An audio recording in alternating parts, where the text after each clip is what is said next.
news. Well, we start in Australia, where Google has threatened to switch off its search engine should a new law come into force that would make it pay for showing local news articles on its site. The government of Prime Minister Scott Morrison argues that since Google profits from linking to news providers, the search engine should pay for the journalism. It is a debate reflected all over the world. Let's hear first from Google's Australian director, Mel Silver, arguing against the new law. If this version of the code were to become law, it would give us no real choice but to stop making Google Search available in Australia. In its current form, the code remains unworkable, and if it became law, would hurt not just Google but small publishers, small businesses and the millions of Australians that use our services every day. Australia makes our rules for things you can do in Australia. That's done in our parliament, it's done by our government, and that's how things work here in Australia. And people who want to work with that in Australia, you're very welcome. But we don't respond to threats. Prime Minister Scott Morrison there. Well, our correspondent in Sydney, Shai McAlill, says the proposed law also has the support of the Australian media. The sharp reaction wasn't just from Scott Morrison against Google. We heard from lawmakers who called the threat to pull out from Australia, blackmailing. Some called it the big companies bullying democracy. The government has been adamant that they want this law to be pushed through to Parliament. They've gained a lot of political support. They've also gained support from media outlets as well, who've really been losing a lot of money in advertising revenue over the years. The government is arguing that because the tech giants like Google, like Facebook, have gained so many consumers, so many customers and people who use their platforms to read the news, billions of dollars in advertising revenue, that they should pay Australian media outlets for their journalism. And this is a very much needed financial avenue for those media outlets that have been losing money. We heard official reports, for example, that say that the Australian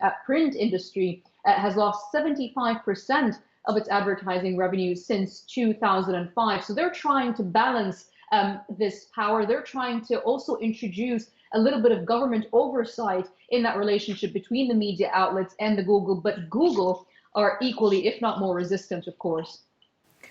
Well, our senior tech reporter Zoe Kleiman says that the world will be watching carefully because what happens in Australia could set a precedent for other countries. It's going to be a really interesting one to watch, isn't it? I mean, in a way, Australia isn't really a massive market for Google. You know, it wouldn't harm it hugely to pull out. That said, it made $4 billion Australian dollars out of using its services in Australia last year. So, you know, it is making money out of it. It's kind of become this thing of who blinks first. You've got the Australian PM saying, you know, we make the rules here, not you. You can't blackmail us. And Google saying, well, actually, everybody uses us. You know, you need us.